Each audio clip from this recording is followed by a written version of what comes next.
Graça, misericórdia e paz, Deus esteja nos abençoando e nos levando a compreender a sua palavra e meditar nela para a nossa edificação, crescimento, para melhorar a nossa expectativa, para fundamentar a nossa esperança que se estabelece na segunda vinda do Senhor Jesus, naquilo que o Apocalipse nos apresenta nessa perspectiva. Nós vamos orar neste momento e vamos fazer a leitura bíblica que está programada para hoje. Senhor nosso Deus e Pai, nós te agradecemos porque o Senhor é bom, a tua misericórdia dura para sempre. Louvamos o teu nome, porque o Senhor tem sido misericordioso para com todo o teu povo. E agora nós queremos pedir a direção do Senhor para o estudo da tua palavra, para que nada humano, do ponto de vista de recursos nossos e entendimento nosso, sejam colocados aqui, mas aquilo que o teu Espírito, por meio do apóstolo João, escreveu e que nós possamos compreender e praticar nesta oportunidade. Oramos agradecendo pela vida das pessoas que vão participar, que vão ouvir, que vão, de alguma maneira, receber esta mensagem, que o Senhor ministre ao coração de cada uma delas. É a nossa oração, em nome de Jesus. Amém. Muito bem, estamos diante do livro de Apocalipse. Hoje nós vamos ler o capítulo 2, os versículos 12 a 17. Nós já estudamos a carta aos Efésios, do capítulo 2, do versículo 1 até o 7, a carta a Esmirna, do versículo 8 até o 11, e agora do versículo 12 até o 17, do mesmo capítulo 2, nós vamos estudar esta outra carta, esta terceira carta, que é a carta a Pérgamo, a igreja de Pérgamo. O livro de Apocalipse é uma revelação de Deus, Deus Pai, que planejou todas as coisas desde a eternidade. Ele é um Deus que tem tudo guardado, planejado, orientado, direcionado para o cumprimento da sua perfeita vontade, e ele mesmo planejou todas as coisas e deu a seu Filho Jesus Cristo uma revelação. Essa revelação pode ser tanto dada a Jesus Cristo, como pode ser revelação de Jesus Cristo, da pessoa de Jesus Cristo, né? Nós não temos como saber isso de maneira exata, mas é uma revelação que Deus deu a Jesus Cristo, e nós estamos estudando isso aqui, que seu Filho Jesus Cristo recebeu essa revelação do Pai, o qual, por meio de um anjo, revelou a João, mandando escrever às 7 igrejas da Ásia. Então, Deus deu a Cristo a revelação, e eu acho interessante ligar ao fato de que Jesus, nesta economia da redenção, né, se submeteu a não saber todas as coisas. Não porque ele não seja Deus, nem porque ele não possa saber todas as coisas, mas ele voluntariamente deixou tudo ao encargo do Pai. Quando os discípulos perguntaram a ele: será neste tempo que restaurarás o reino a Israel, ele disse: não vos compete saber dessas coisas que o Pai revelou para sua própria orientação, seu próprio discernimento, sua própria competência, né? Então, o próprio Jesus dá essa demonstração de que nesta atual dispensação ele está debaixo da orientação do Pai, e então ele recebe essa revelação do Pai e passa esta revelação a João. E João, por meio de um anjo, recebe essa revelação, e agora ele é mandado escrever esta revelação e encaminhá-la às 7 igrejas da Ásia. Há muitos autores que me chamam a atenção, que dizem: essas igrejas foram escolhidas aleatoriamente. E a minha perguntinha básica é essa: o que é que Deus faz aleatoriamente? Deus jamais faz qualquer coisa aleatoriamente. Deus tem absolutamente tudo planejado. Deus tem absolutamente tudo sob controle. Ele conhece todas as coisas porque ele planejou e decidiu realizar todas essas coisas. Então, essas 7 igrejas foram escolhidas por Deus porque elas eram igrejas locais, igrejas históricas, igrejas existindo no tempo e no espaço, mas eram também igrejas representativas de situações presentes em outras igrejas e em outras eras da igreja. E elas eram também representativas de períodos da história da igreja em que a maioria da cristandade estaria parecida com uma destas igrejas, conforme nós vamos ver. No primeiro capítulo, nós temos, do livro de Apocalipse, nós temos a descrição de Cristo glorificado. Cristo está sendo glorificado diante desse Cristo glorificado. O apóstolo João se prostrou, caindo ao chão diante de sua excelsa e gloriosa presença. João não suportou a grandiosidade da manifestação de Cristo. E ele, então, caiu, se prostrou diante de Deus, caindo ao chão.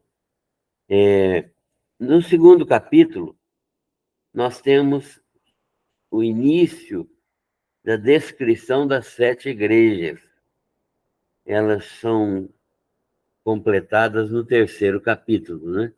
São 4 no primeiro capítulo e 3 no segundo capítulo, que representam igrejas históricas, igrejas reais, igrejas passando por problemas próprios e circunstâncias particulares, às quais foram dirigidas palavras de correção, de estímulo, de censura, de advertência.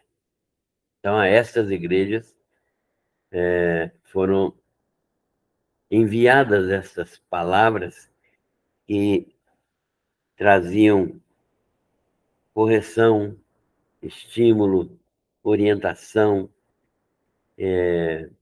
que traziam advertências em relação à sua própria vida como igreja. Também, a cada uma destas igrejas, foi dito que suas obras eram conhecidas. Isso significa que o Deus eterno conhece perfeitamente bem as obras das igrejas, as obras de cada congregação. Ele sabe perfeitamente aquilo que está acontecendo em cada congregação. E ele sabe não apenas das 7 igrejas escolhidas aqui como representativas de outras, mas ele sabe de todas as congregações de todo o mundo. Hoje, muito mais congregações nós temos do que no primeiro, segundo, terceiro, etc., séculos. Nós temos, então, o conhecimento de Deus de cada detalhe. É por isso que nós podemos confiar e orar e apresentar a Deus nossos problemas em qualquer circunstância, seja uma congregação que se reúne debaixo de um pé de manga, uma mangueira, lá na linha X, seja uma igreja que se reúne num templo luxuoso, cheio de ar-condicionado e grandes luxo, não importa. Deus conhece detalhadamente cada congregação. A cada uma delas foi dito que suas obras eram conhecidas, com reconhecimento de boas obras e censura de obras más. Então, as boas obras eram reconhecidas e eram elogiadas, e as obras más eram censuradas e criticadas no sentido de fazer produzir arrependimento, né? E não eram essas obras, então, não eram obras que estavam sendo produzidas pelo Espírito Santo por meio da igreja. Elas não eram conduzidas pelo Espírito Santo. Terceiro, em todas as cartas, há uma promessa. A promessa é a seguinte: ao vencedor, aí vem a promessa. E essa promessa é feita pelo Senhor Jesus Cristo exaltado. Ela é feita a cada crente que passar pelas respectivas provações. Aqui, quando o Jesus glorificado menciona, fala sobre o vencedor, ele não fala sobre o vencedor a igreja inteira, embora a igreja inteira também possa ser vencedora, mas aí ele trata com cada crente. A vitória é uma vitória individual e da igreja, né? Então, cada crente deve ser vencedor e a igreja também será vencedora. E aí, cada crente que passar, então, pelas respectivas provações e aceitar a disciplina de Deus, esse crente será bem-aventurado e se submeter às correções, ele receberá essas promessas, né? A promessa de cada vencedor, a promessa de cada crente recebe em sua trajetória neste mundo. Então, eles devem se submeter a essas correções. As cartas também, em quarto lugar, terminam com uma advertência geral. Embora sejam cartas dirigidas a igrejas específicas, suas mensagens são extensivas a todas as igrejas. E é o Espírito Santo de Deus quem está ministrando às igrejas.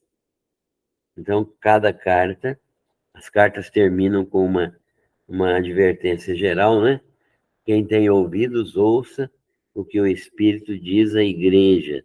Então, cada igreja deve pensar que a mensagem que ela recebeu não é única, mas ela deve receber e pensar e absorver as mensagens das outras igrejas, né? Como uma forma de advertência, porque é o Espírito que está falando às igrejas, e o que o Espírito fala a cada igreja e a todas elas, serve para cada igreja e para todas elas. Então, nesse sentido, é que estas cartas terminam com uma advertência geral e, embora sejam cartas dirigidas a igrejas específicas, as suas mensagens São mensagens amplas, gerais, servem para todas as igrejas e todos os crentes de todas as épocas. Em terceiro lugar, nós vamos ver que o livro do Apocalipse é um livro profético. Um livro profético para a igreja. Um livro para a igreja. Por isso, muitos milhões de cristãos veem as cartas como cartas proféticas. As igrejas da presente era, do Pentecostes até ao arrebatamento, ou do ministério do Senhor Jesus Cristo até o início do ministério do Senhor Jesus Cristo, até a segunda vinda, né? Depende do ponto de vista de cada um. As igrejas são proféticas nesse sentido, né? As cartas são enviadas a igrejas que são proféticas, no sentido de que cada igreja representa também uma fase da história eclesiástica, com as características predominantes naquela fase sendo representadas pela igreja. E cada uma das 7 igrejas apresentadas, elas têm características predominantes em uma determinada era da história da igreja e nós devemos estudar isso para que nós possamos aproveitar ao máximo as, as noções de justiça, as noções de acerto, de arrependimento, as noções de santidade que estão presentes em cada uma destas cartas e que precisam ser estudadas para nosso crescimento e para nossa correção. Éfeso é a igreja do primeiro século.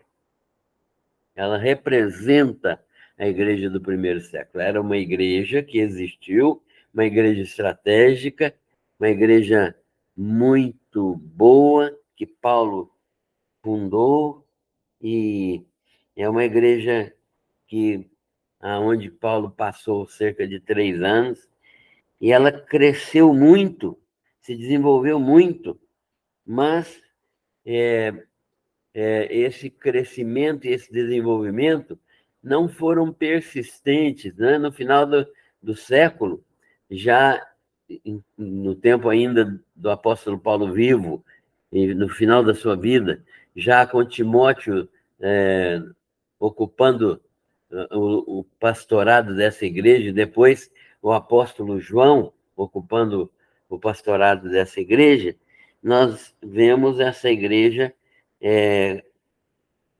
sendo esfriada progressivamente, né?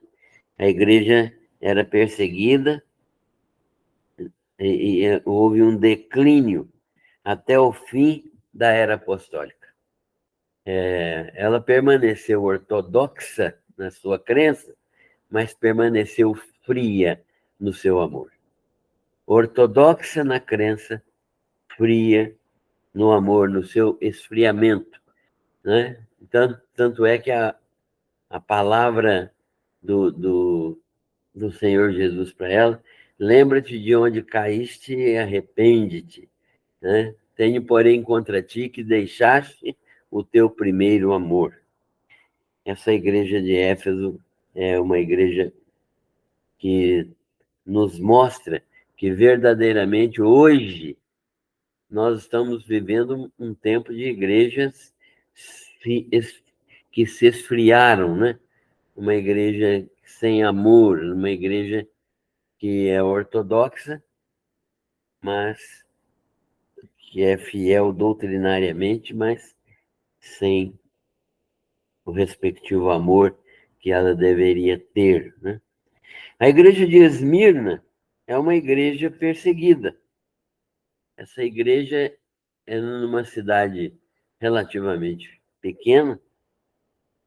A igreja era perseguida do final do primeiro século até o início do quarto século, né? Ela foi perseguida e representa também toda a cristandade perseguida nesse período. Esse período foi um período de perseguições.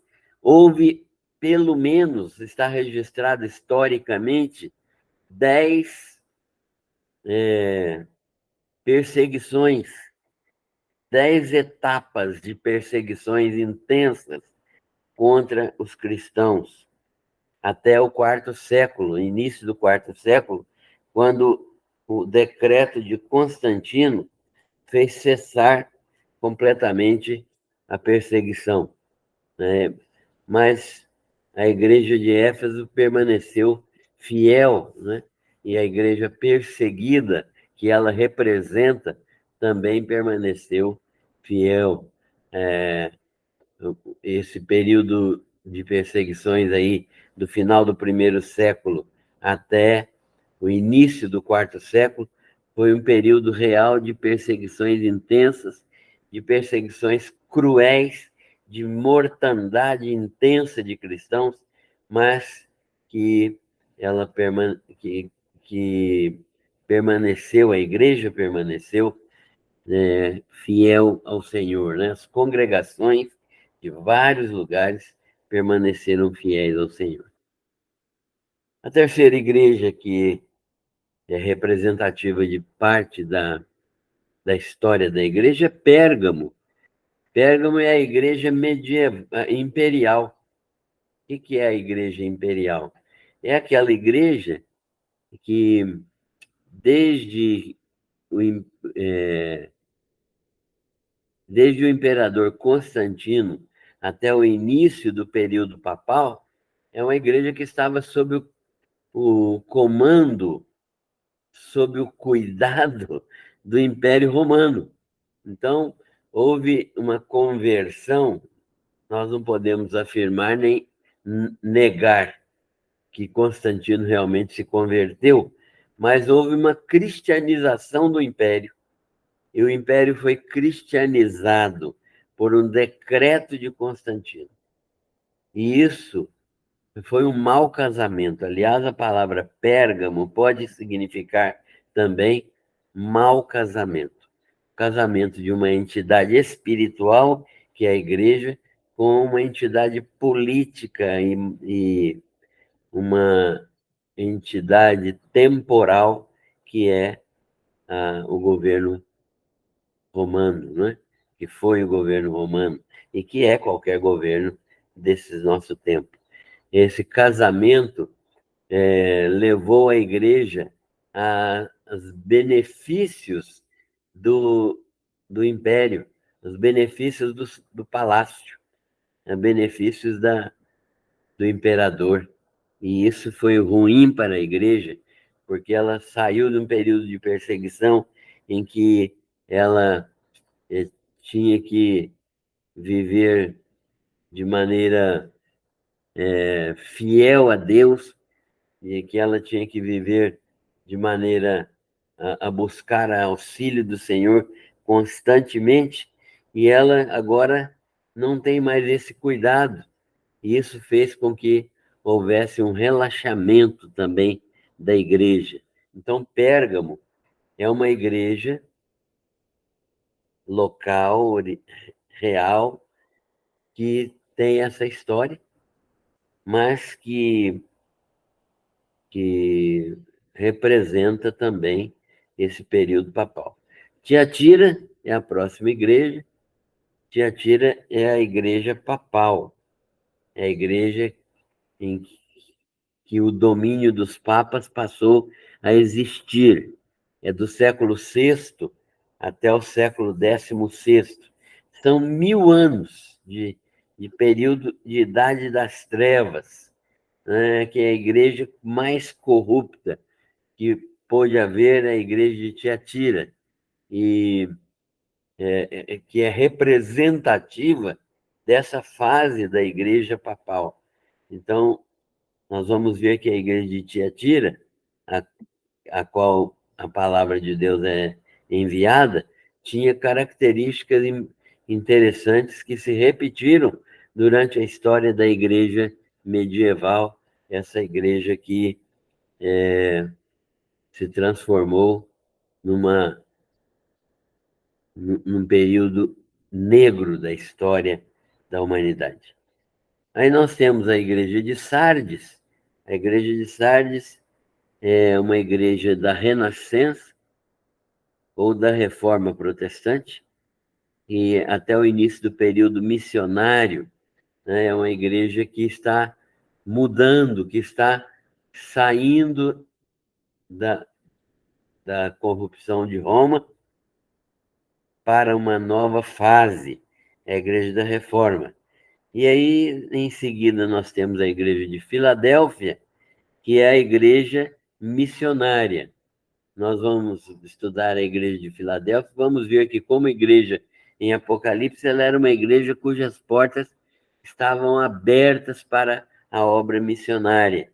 E Filadélfia representa verdadeiramente esse período missionário da igreja que se inicia no final do século XVIII, começo do século XIX, até a época atual, quando a obra missionária tem se desenvolvido bastante, mas ela já foi maior, não numericamente, mas em intensidade do que aquilo que ela é hoje, né?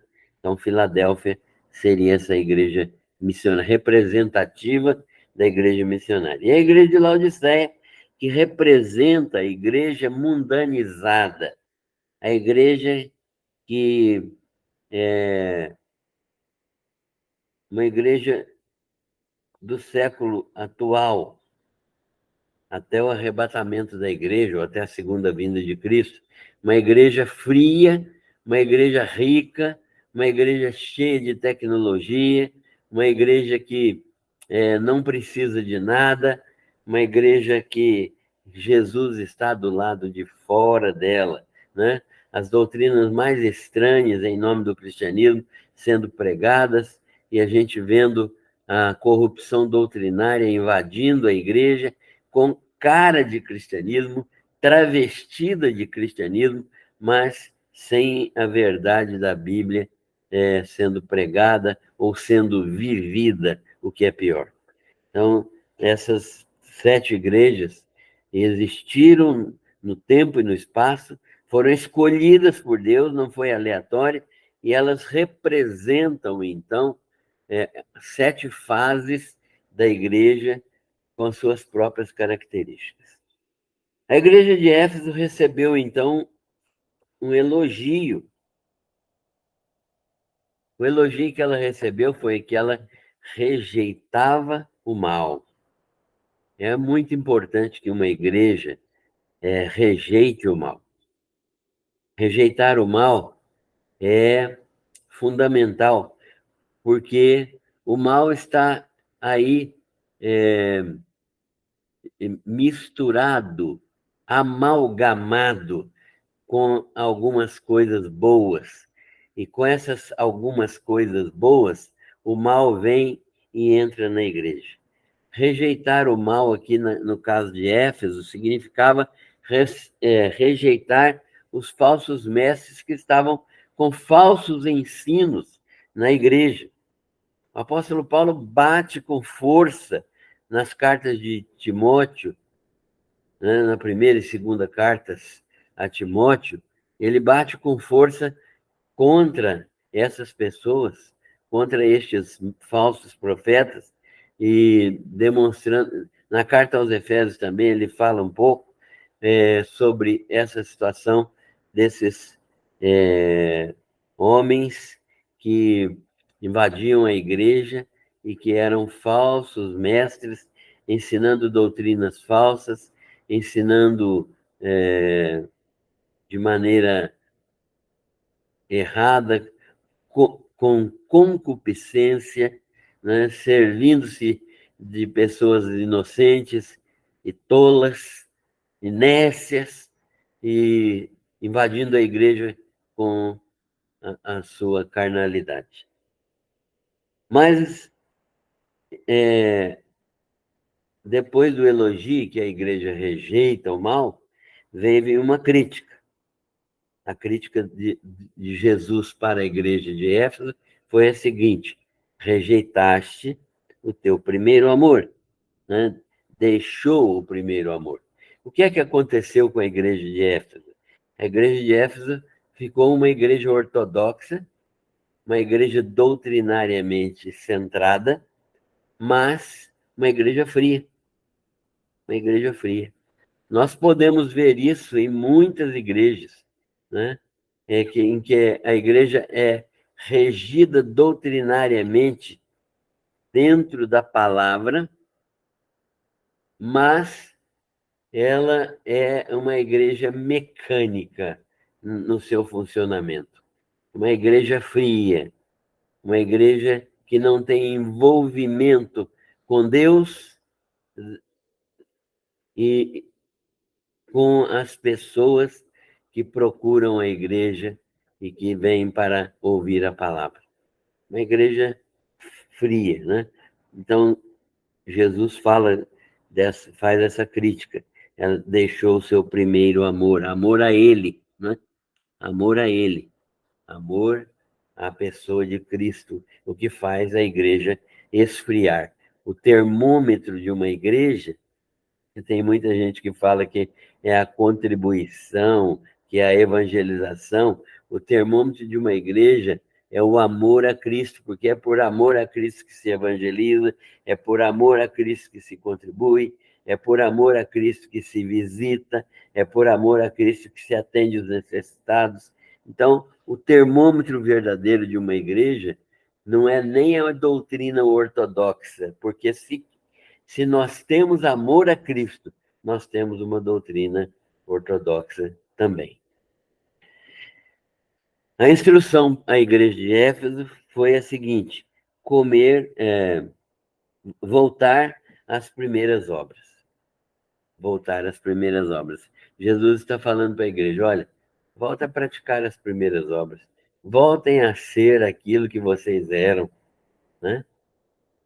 Mantenham verdadeiro amor pela palavra, amor por mim e pela palavra.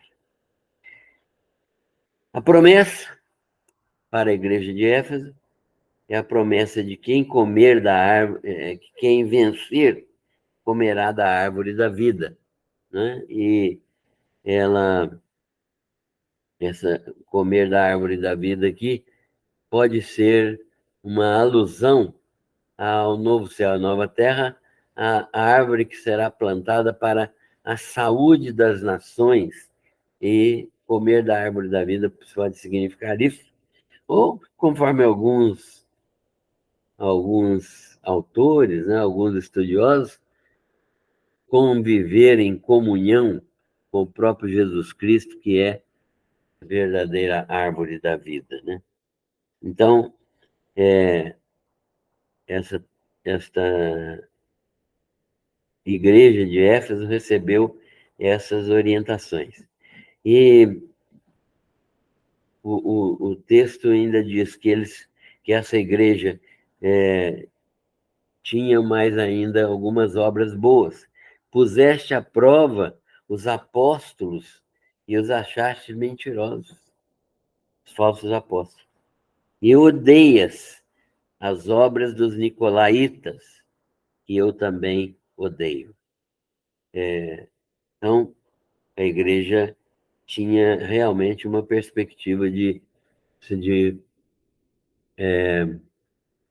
comparar aquilo que ela pregava, aquilo que ela ouvia, com aquilo que era pregado pelos apóstolos verdadeiros, e ela, então, colocava à prova, expunha à prova esses maus obreiros, e odiava as obras dos nicolaítas.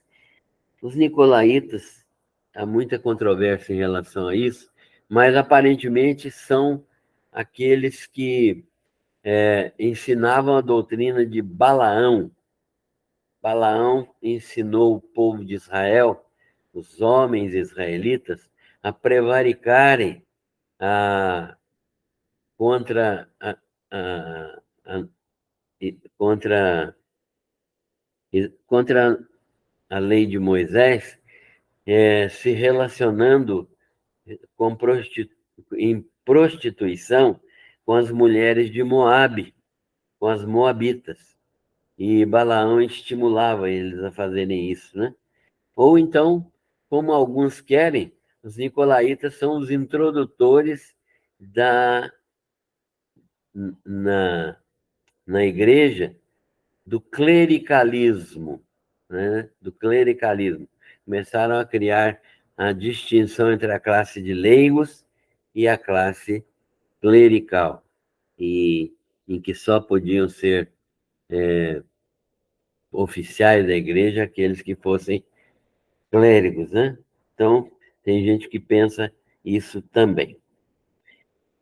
A igreja de Esmirna recebeu um elogio. Ela foi elogiada porque suportava heroicamente o sofrimento. A igreja de Esmirna representa, então, o período de perseguição.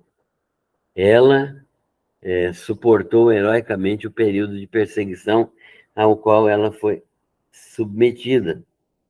Mas houve vitória da igreja de Esmirna, né? Não houve crítica para ela, é a igreja que não recebeu crítica alguma, e ela recebeu uma instrução: ser fiel até a morte. Aqui é preciso fazer o seguinte comentário, que ser fiel até a morte não significa que a pessoa só vai ser salva se ela for fiel até a morte. Isso representa também uma verdade, mas o que está sendo dito aqui é que seja fiel a Deus até mesmo se for necessário morrer. Até mesmo que se a morte for o único caminho, permaneça fiel, né? Porque isso é a vontade de Deus, que os crentes permaneçam fiéis. Não está falando de salvação aqui, está falando de perseverança na crença, perseverança na fé, que Deus está com os crentes, mesmo nesses períodos de perseguição, em que eles perdem a vida por amor ao Evangelho. A instrução, então, é ser fiel até a morte. E a promessa: ao vencedor darei a coroa da vida. Que coisa maravilhosa, né? Aqueles que podem perder a vida na perseguição, é garantida a coroa da vida. Coroa da vida não é salvação. Coroa da vida é dada aos salvos que passaram pela provação. A coroa da vida é o galardão, né? É a vida eterna que é o galardão que é dado para aqueles que passam vitoriosamente pela provação, aqueles que perseveram na fé, mesmo se forem mortos. Então, os salvos têm essa condição de passar pela provação sendo vitoriosos. E há algumas expressões na carta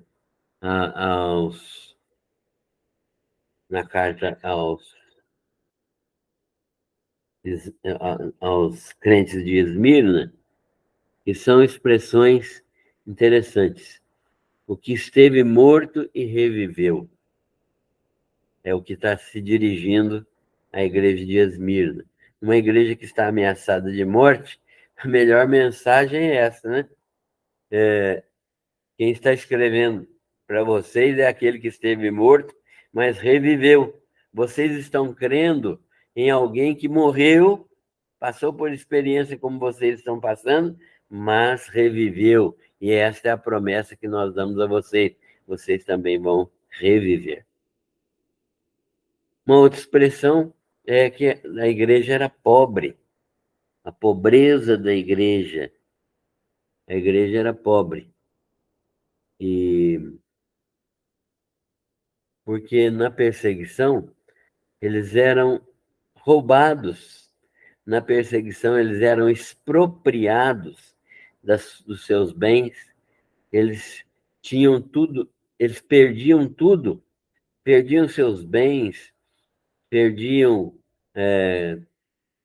até as suas roupas, eles perdiam tudo que era bem particular e eles não tinham isso durante a perseguição.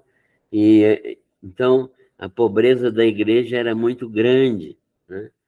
E, e eles eram então muito perseguidos por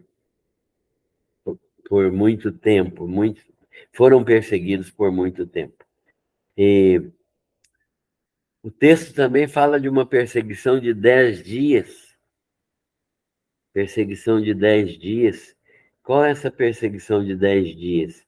Talvez seja um, um período duro de perseguições ali da igreja, ou um período de 10 anos de perseguição que veio sobre essa igreja.